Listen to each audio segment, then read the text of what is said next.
I was 45, married to my work, until a 25-year-old student made me feel something dangerous. The pregnancy test showed 2 lines and I dropped it into the bathroom sink like it had burned my fingers. I was 45 years old. I was a tenured professor of comparative literature at Columbia University. I was unmarried, unattached, and hadn't been in a relationship in 7 years.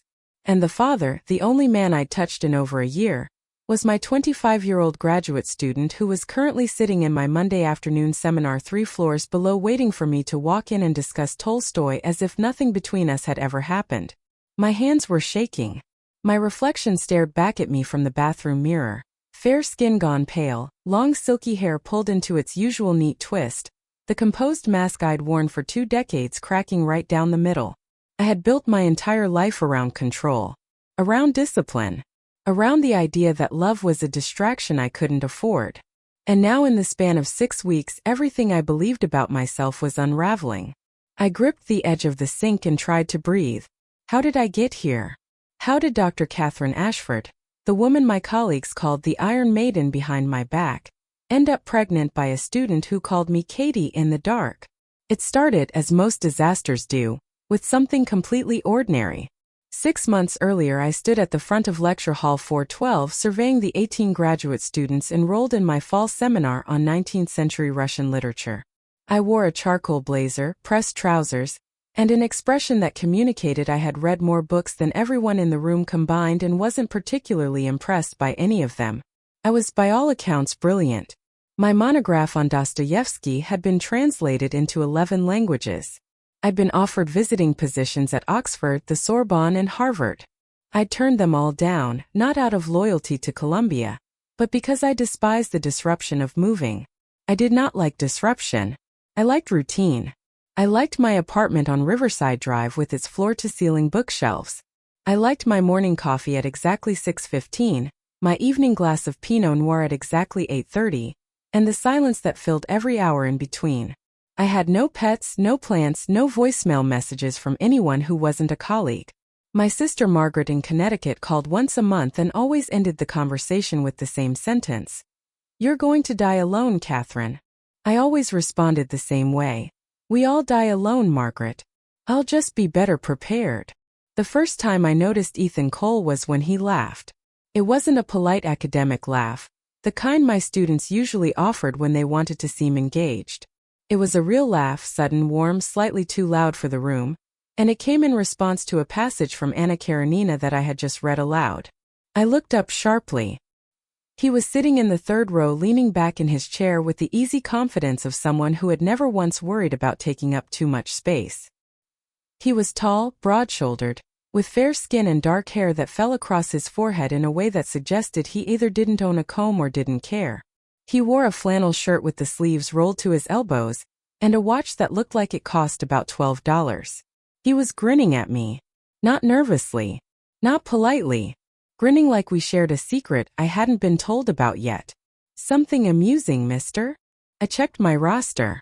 "Cole," he said. "Ethan Cole." And yeah, actually. That line, "All happy families are alike. Each unhappy family is unhappy in its own way." It's the most famous opening in literary history, and it's completely wrong.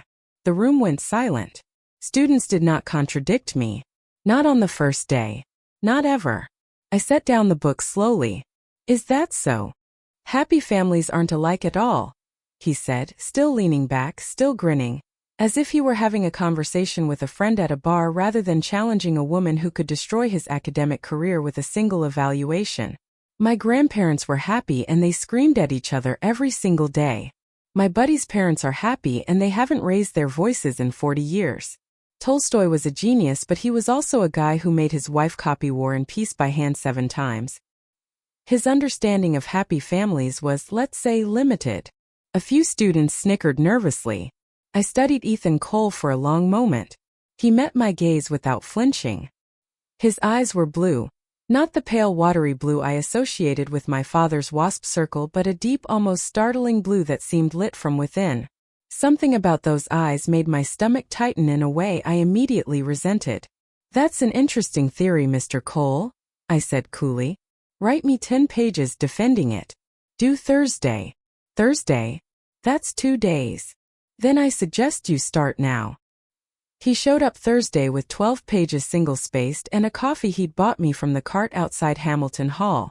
Black, no sugar, he said, setting it on my desk with an easy smile. You seem like a black, no sugar kind of person. I don't accept gifts from students. I kept my voice flat, professional, bored. It's a $2 coffee, not a bribe. And it's cold outside. Even professors get cold. I should have handed it back. Instead, I took a sip, read his paper in front of him, and felt something I hadn't felt in years. The unsettling recognition that I was in the presence of an intellect that genuinely matched my own. His argument was bold. His prose was sharp. His analysis of Tolstoy's biographical blind spots was original in ways that most doctoral candidates never achieved. He referenced scholars I hadn't expected a 25-year-old to know. He also included a footnote that made my breath catch. I should note that Professor Ashford's own work on Dostoevsky's marriage suggests she might actually agree with me. See Ashford, 2019, pages 114 to 117. He'd read my book. Not just read it, studied it. He'd gone looking for me inside my own work and found something there that confirmed what he already believed. I looked up. He was watching me with that grin. B+, I said. You're kidding. Your argument is strong, but your conclusion is lazy. You default to sentiment when you should push towards something harder. Revise and resubmit. He stared at me for a beat. Then he laughed, that same warm, disarming laugh that had first caught my attention, and something in my chest responded to the sound like a tuning fork struck at exactly the right frequency. I ignored it. You're tough, Professor Ashford. Dr. Ashford. Dr. Ashford. Even tougher. He stood and took back his paper. At the door he paused and looked over his shoulder.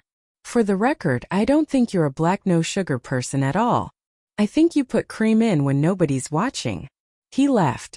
I sat at my desk for a full minute holding a cup of coffee I should have thrown away, feeling a flutter in my chest that I immediately diagnosed as caffeine sensitivity and absolutely categorically refused to examine further.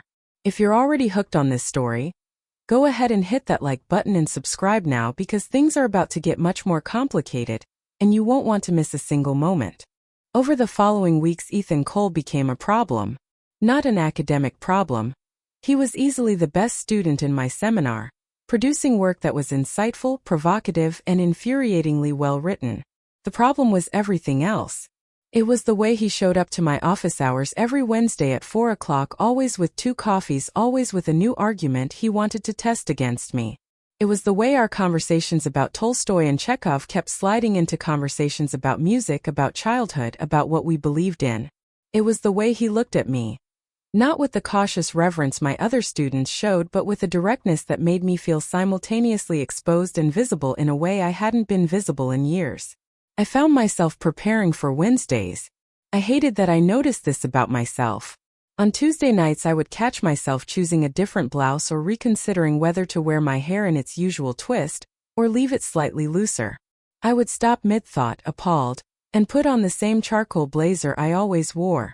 But the fact that I had considered it at all was a crack in my armor, and I could feel the cold air getting in. Why literature? He asked one Wednesday. His long legs stretched out in front of the chair across from my desk, coffee balanced on his knee. You could have done anything. Why spend your life with dead Russians? They're better company than most living Americans. He laughed. That's deflection, not an answer. I studied him. He was wearing a navy sweater that fit close to his shoulders and chest. He had the build of someone who actually used his body, not the soft academic frame I was accustomed to, and his hair was damp from rain. He looked impossibly young, impossibly alive, and I was suddenly aware of every single one of my 45 years in a way that felt like a weight pressing against my sternum. Because literature tells the truth, I said, more honestly than I intended. People lie. Institutions lie. But a great novel, if it's really great, it can't lie. The human heart is in there on the page and you can't fake that. Ethan went quiet. The playfulness left his face and something deeper settled in. Something that looked like recognition, like he was hearing the thing beneath the thing I'd actually said. That might be the most beautiful thing anyone's ever said to me. Then you need to talk to more people. Or maybe I just need to keep talking to you. The air in my office changed. I felt it. A charge, electric and unmistakable. And I immediately stood up, shuffled papers on my desk, manufactured distance the way I always did when anything threatened to get too close. Office hours are over, Mr. Cole. It's Ethan. It's Mr. Cole and you need to leave. He stood. But at the door he turned back and said quietly, You do that thing where you build a wall the second someone gets close. I notice it every time. I just want you to know I see it. And I'm not scared of it. The door closed behind him. I sat down slowly, my heart hammering, and whispered to the empty room. You should be. As I was scared. I was scared of him in a way I hadn't been scared of anything since I was young enough to still believe that wanting someone was worth the risk. I had spent 20 years perfecting the art of not wanting. I had made myself untouchable. And now this 25-year-old with his terrible watch and his too loud laugh and his blue eyes that saw everything was standing at the gate of every wall I'd built, knocking politely, and I could feel the whole fortress beginning to shake. The person who made everything worse was Dr. Richard Hargrove, my department chair. Richard was 62, thin-lipped, and had spent the last decade resenting my success from behind the safety of his administrative title. He'd wanted my position on the graduate committee. He'd wanted my book deal. He'd wanted, if I'm being honest, me. He'd made a clumsy pass at a faculty dinner 7 years ago that I'd shut down so coldly he'd never forgiven me. I'd watched the humiliation curdle into something darker in his eyes that night, and I'd known with the certainty of a woman who has been navigating male resentment her entire career that Richard Hargrove would be waiting for his moment. I've noticed young Mr. Cole spends quite a lot of time in your office, Richard said one afternoon, appearing in my doorway with his practiced smile. Every Wednesday, if I'm not mistaken. I kept my expression neutral. He's an exceptional student. I'm mentoring him. Of course you are. His eyes lingered on my face in a way that made my skin crawl. Just be careful, Catherine. The optics of a single woman spending that much time alone with a young male student. You know how people talk. People can talk all they want. My professional record speaks for itself. Records can be rewritten. He straightened his tie. I'm just looking out for you. He wasn't. I knew exactly what he was doing. He was building a file. Collecting observations, planting seeds. And the knowledge that Richard was watching should have made me more careful. It should have made me cancel Wednesday office hours, keep Ethan at arm's length, retreat behind the fortress I'd spent 2 decades building. Instead, something reckless was waking up inside me. Something I'd buried so deep I'd forgotten it existed. Something that whispered in a voice that sounded nothing like the composed Dr. Ashford I showed the world. What if you just let yourself feel this? Just once? The first time Ethan touched me, it was an accident. We were in the university library late on a Friday evening searching the stacks for a rare edition of Chekhov's letters. The building was nearly empty. Just the hum of fluorescent lights and the smell of old paper, which has always been my favorite smell in the world. I reached for a volume on a high shelf and lost my balance on the step stool. In an instant his hand was on my waist, his other hand gripping my arm, and I was pressed against him, close enough to feel the hard planes of his chest through his shirt, close enough to feel his heartbeat, close enough to smell his skin, which was warm and clean and faintly like cedar. I've got you, he said softly. I looked up at him. His face was inches from mine. I could see the small scar above his left eyebrow, the slight unevenness of his nose where it had been broken once, the way his lips parted slightly as he looked down at me. He wasn't grinning now. He wasn't performing his usual confidence or charm. He was just there, holding me, looking at me like I was the only real thing in the room. My body registered him before my mind could intervene. The warmth of his hands through my blouse. The steadiness of his grip. The way his thumb moved, just barely, just once, against my waist in a motion so small it might have been involuntary but sent a current through me that I felt in my spine. Thank you, I whispered and pulled away. But I didn't pull away fast enough. And we both knew it. I lay awake that night in my apartment on Riverside Drive, staring at the ceiling and pressing my fingers against the spot on my waist where his hand had been, as if I could still feel the heat of it. I was 45 years old. I had published 4 books. I had lectured at the world's most prestigious institutions. I had faced down hostile academic panels without breaking a sweat. And now I was lying in the dark like a teenager, replaying 3 seconds of accidental contact with a man who was young enough to be, well, not my son, but certainly young enough to make this inadvisable in every conceivable way. "Stop it," I said aloud. "You are being ridiculous." The ceiling offered no argument. I turned over, pressed my face into the pillow, and eventually fell into a restless sleep in which I dreamed of libraries and blue eyes and a hand on my waist that didn't let go. The tension after that night became a living thing. It sat between us in every conversation, breathed in every silence, hummed in the background of every academic discussion we attempted.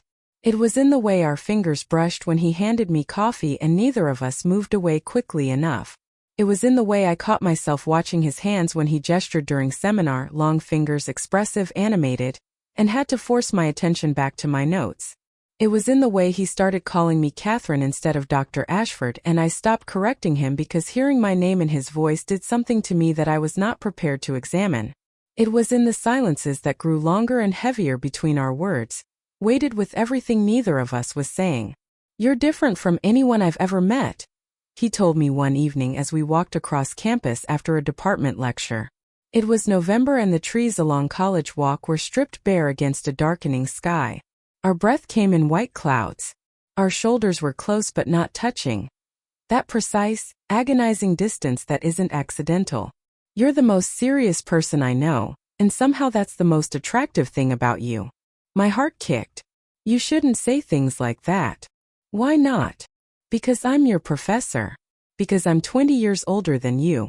Because there are approximately 47 ethical guidelines that—" I didn't ask about guidelines. I asked why not. I stopped walking. We were standing beneath a lamppost, golden light falling across his face, and I felt the ground shifting beneath me, the careful controlled life I'd built tilting on its axis like a painting knocked slightly off true. I looked at him and saw everything I'd spent 20 years denying myself: passion, connection, the terrifying, exhilarating possibility of belonging to someone. "Because if you keep saying things like that," I said quietly, "I might start believing them. And that would be the most dangerous thing that's ever happened to me." He stepped closer. Not touching me. Just close enough that I could feel the warmth of him in the cold air. And my body leaned toward his without my permission. A gravitational pull I couldn't override with logic or discipline or 20 years of practiced self-denial. "Maybe dangerous is exactly what you need," he said. And God help me, I thought he might be right. Now here's where things take a turn nobody saw coming. If you want to find out what happens next, make sure you're subscribed because this story is far from over. I kissed him first. I need to say that clearly because it matters. It means I can't pretend I was seduced. Can't cast myself as a victim of his youth and charm. Can't hide behind the comfortable narrative of a young man pursuing an older woman. I kissed him first. I chose this. It happened in my office on a Wednesday in December in the middle of a conversation about Nabokov that had somehow become a conversation about loneliness. The afternoon light was fading. The campus was quiet. Most students had left for winter break. We were alone in a way that felt both accidental and inevitable. "Have you ever been in love?" he asked. I thought I was once in my 20s. It didn't survive my ambition. That's the saddest thing I've ever heard. It's not sad. It's practical. Katie. Something about the way he shortened my name broke me open. Not Catherine. Not Dr. Ashford. Katie. He made me someone new, someone softer, someone who wasn't defined by publications and professional armor. No one had called me Katie since I was a girl. Hearing it in his voice was like finding a door in a wall I thought was solid stone. I crossed the room in 3 steps. I took his face in my hands. And I kissed him. The world did not end. The fluorescent light above my desk hummed. Snow fell past the window. And Ethan kissed me back with a tenderness that dismantled me completely, his hand sliding into my hair, loosening it from its twist until it fell around my shoulders, and he pulled back just far enough to look at me, my face in his hands, my hair down, my armor in pieces on the floor, and he said, "God, you're beautiful. Why do you always hide?" "Because it's safer." Safe is overrated. We didn't sleep together that night. We sat on the floor of my office, backs against the bookshelf, shoulders touching, and talked until 2 in the morning. He told me about his father, a steelworker from Pittsburgh who died when Ethan was 19, a man who read poetry in secret and dreamed of a life he never got to live. "That's why I'm here," Ethan said, his voice rough with something he didn't usually show. "Not for me. For him. He would have loved this. He would have loved your class." I told him about my mother, a housewife who'd been valedictorian of her class and spent 40 years making meals for a man who never once asked what she thought about anything. "I decided when I was 12 that I would never need anyone," I said. "I would be so smart, so accomplished, so complete, that no one could ever have power over me." "And how's that working out?" I looked at him, at his face in the dim light, at his hand resting palm up on his knee in silent invitation, and I placed my hand in his. His fingers closed around mine warm and sure. "Until about 3 hours ago," I said. "It was working perfectly." He laughed low and warm and squeezed my hand. We sat there, two people from different decades finding something neither of us had expected, and I felt something I hadn't felt in so long I'd forgotten the word for it. Not desire, though that was there. Not excitement, though that was there too. It was safety.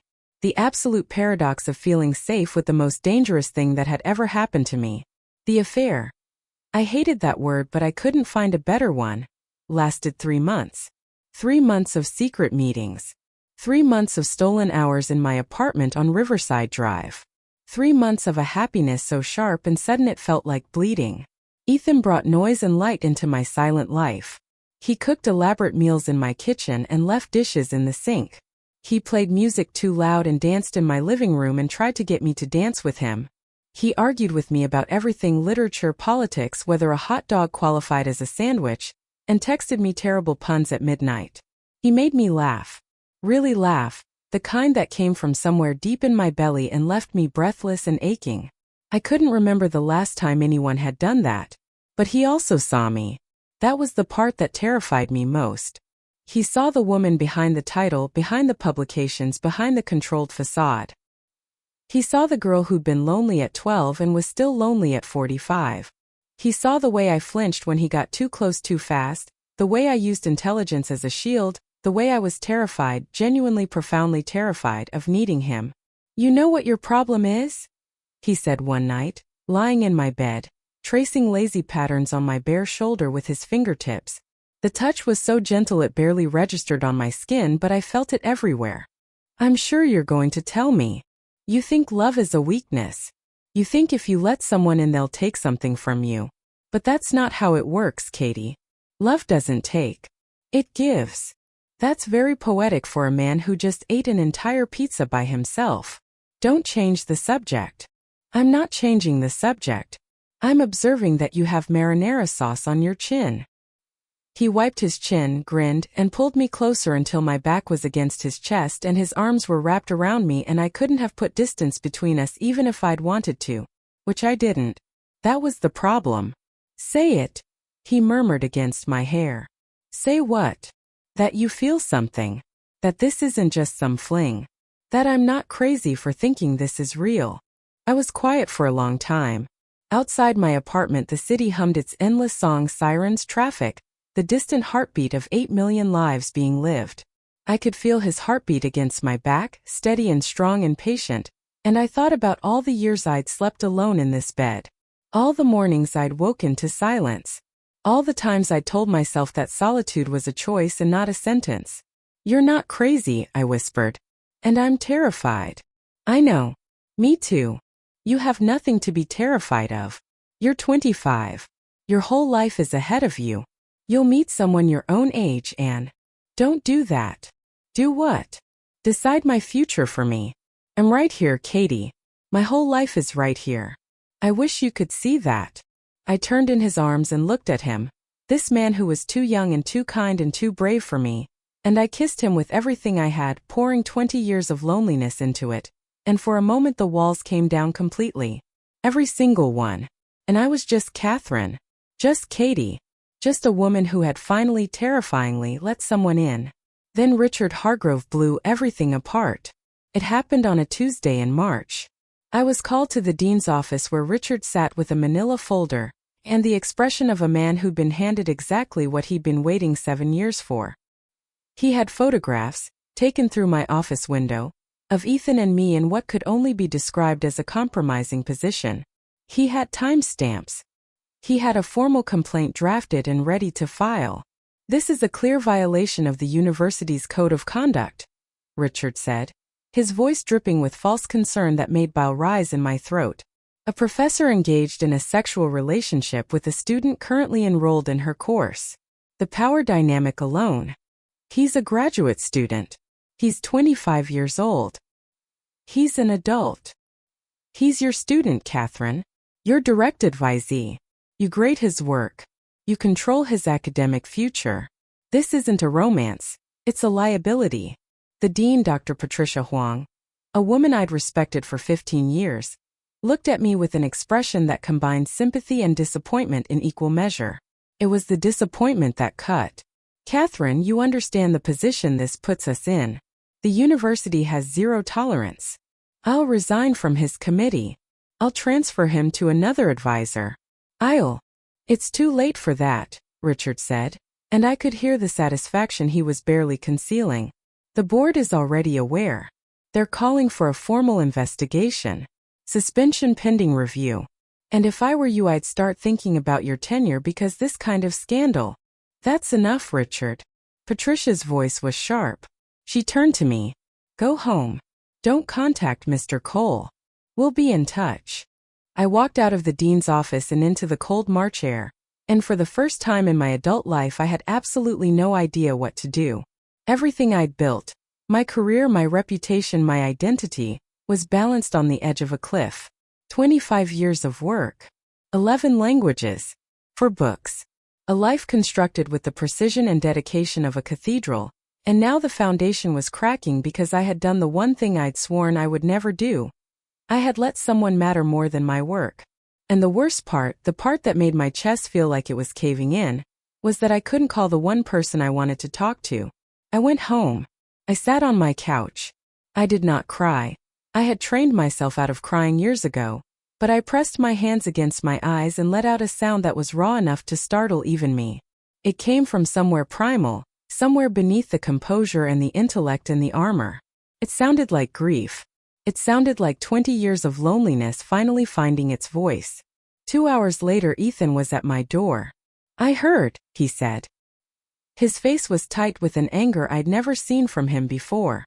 His blue eyes weren't playful or warm, they were blazing.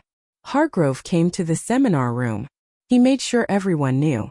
He practically announced it to the entire department like it was a public service. You shouldn't be here. Don't do that. Don't push me away right now. Ethan, they're investigating. If they see us together. I don't care. I care. This is my career. This is my entire life." The words landed between us like something dropped from a great height. I watched the hurt move across his face, watched him absorb the implication that my career was my entire life, and he was something separate, something less, something I might sacrifice to protect it. "And I'm what?" he said quietly. "A footnote? A mistake you made." The words hit me like a physical blow. I saw the fear beneath his anger, the fear that I would do exactly what he'd always worried I would do.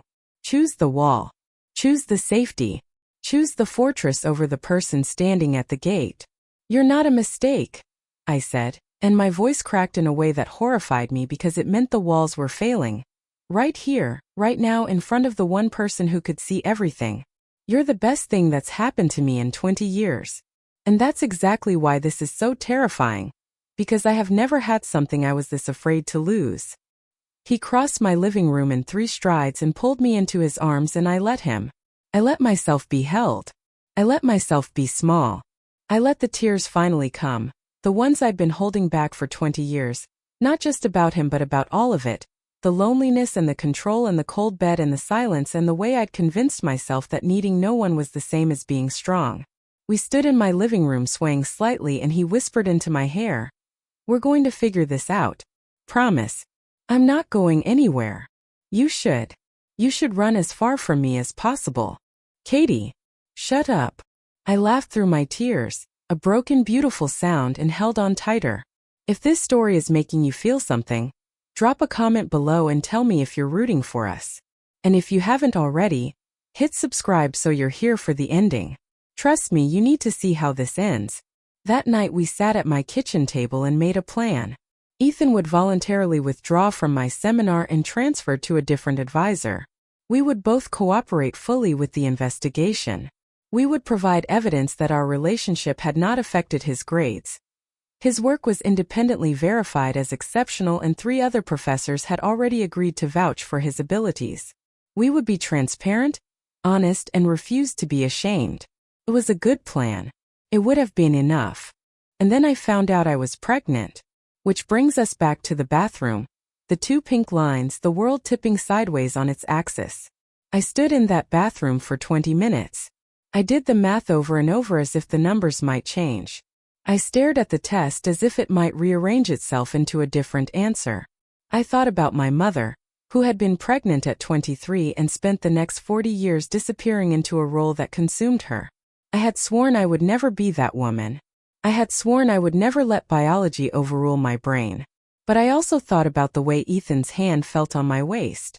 The way his laugh sounded in my quiet apartment. The way he said my name like it was a prayer and a joke at the same time. And I thought, maybe my mother's mistake wasn't having a child.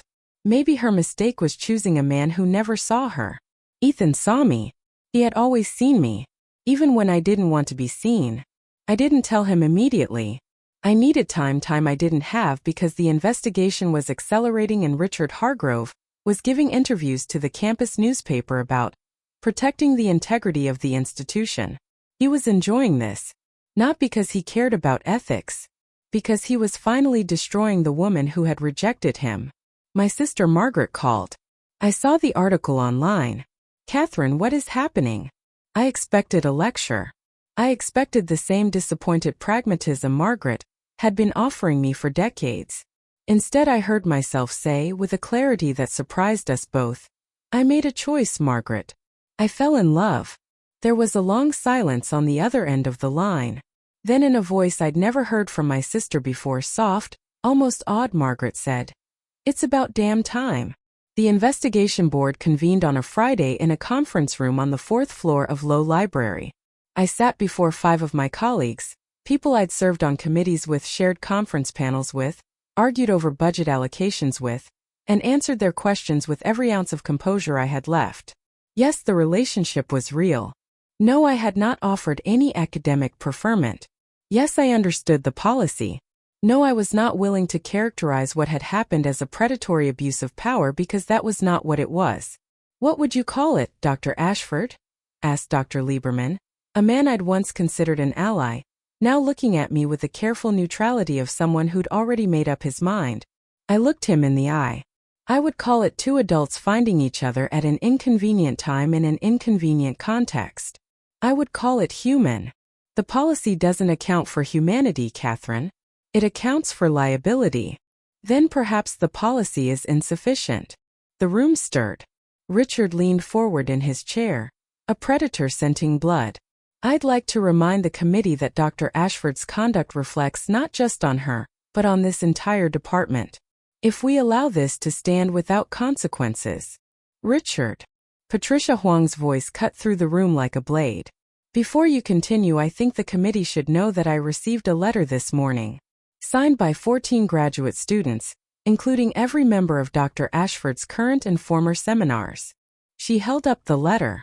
I could see the signatures from across the table, 14 names, 14 students who had taken time they didn't have during midterms to write on my behalf. They describe her as the most rigorous, fair, and inspiring professor they've encountered at this university. Several specifically state that Mr. Cole received no preferential treatment. In fact, 2 students note that she graded him more harshly than anyone else in the cohort. Patricia set the letter on the table. I also received a separate letter from Mr. Cole himself withdrawing from the graduate program entirely so that, and I'm quoting, "No one can claim that my relationship with Dr. Ashford gave me anything I didn't earn." My heart stopped. He withdrew.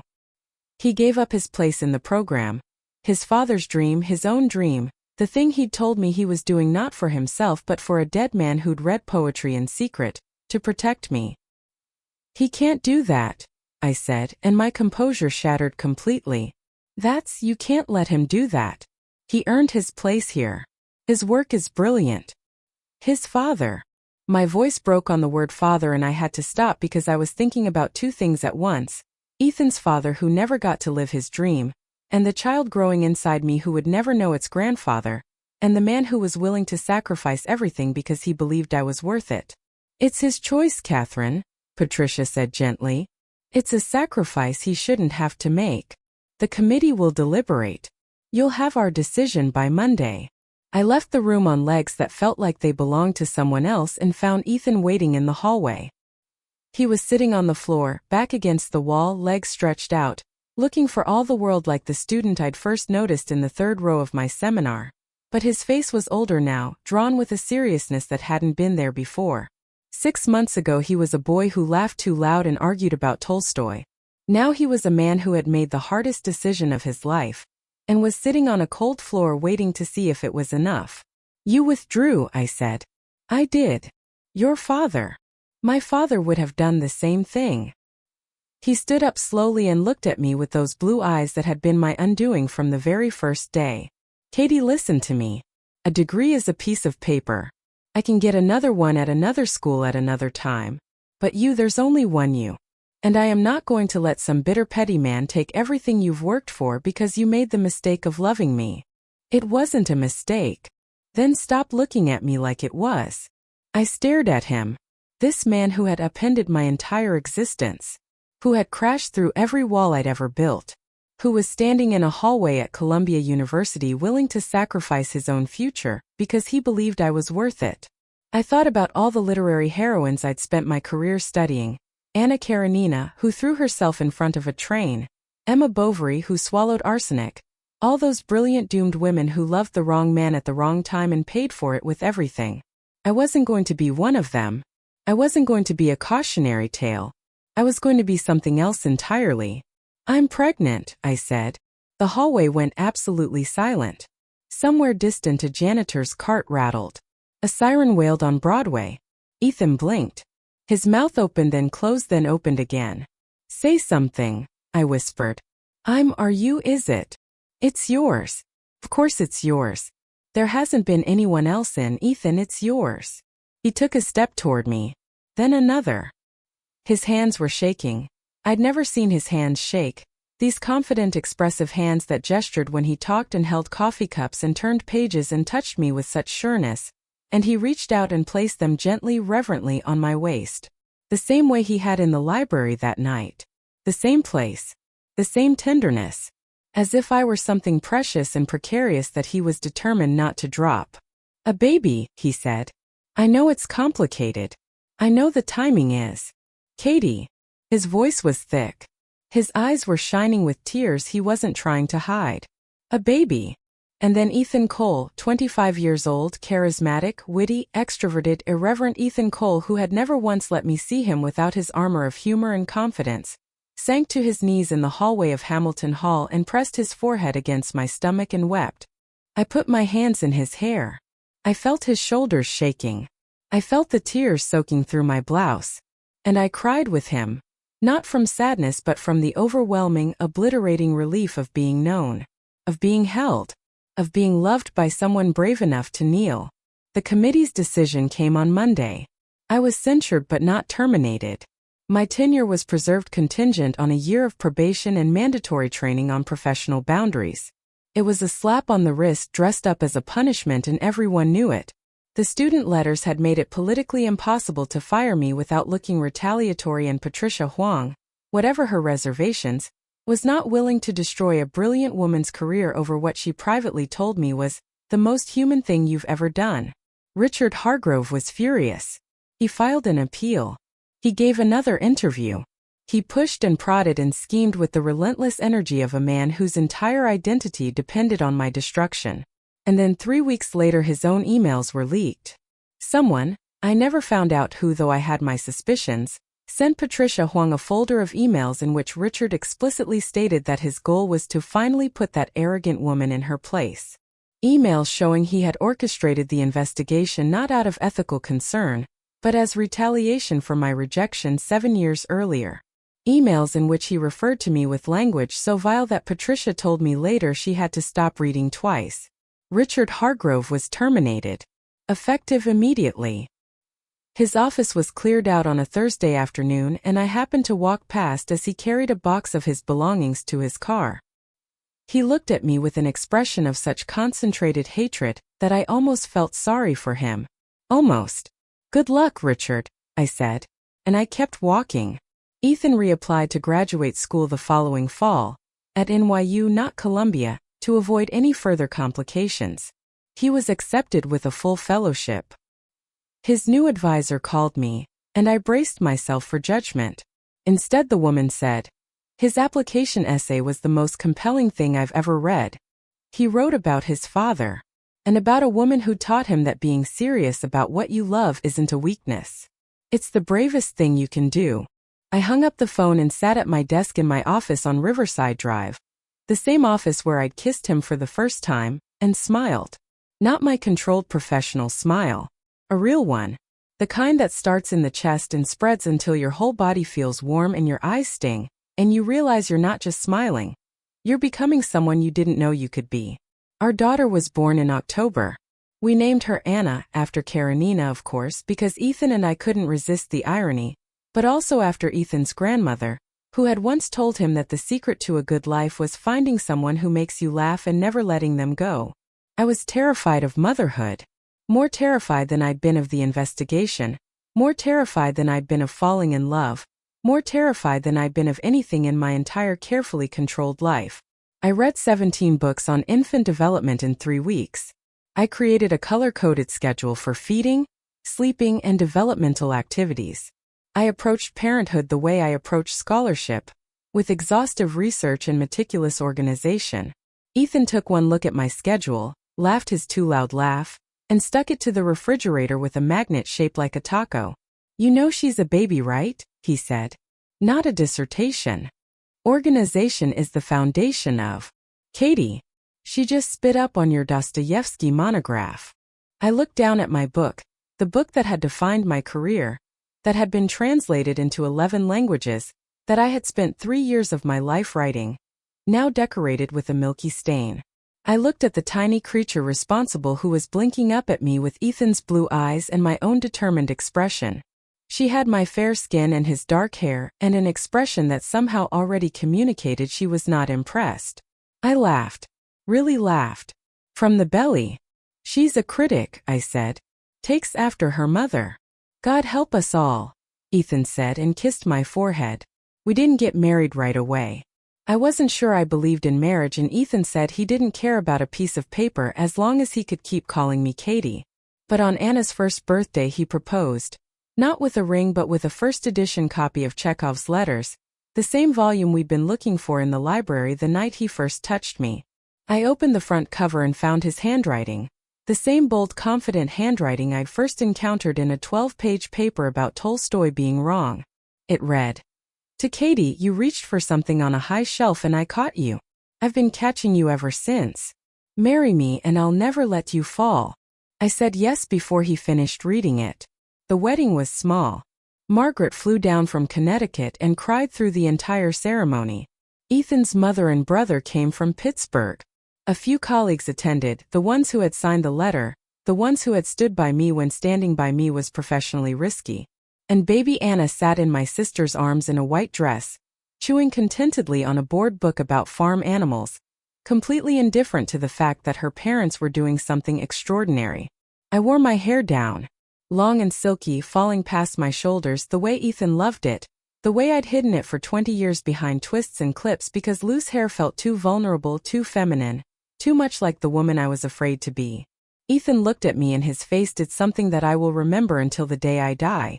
It softened into an expression of such pure wonder that I felt it physically, a warmth spreading through my chest like light through a window. "You're staring," I said. "I'm admiring. There's a difference." "The difference being?" "Staring is rude. Admiring is what you do when you can't believe how lucky you are." I am 46 years old. He is 26. The world will always have opinions about that. People will always whisper, always speculate, always project their own fears and judgments onto the gap between our ages. I know this. I have spent my entire career studying stories about people who defied convention, who chose love over safety, who burned down the structures that confined them and built something new from the ashes. I always admired those characters from a distance.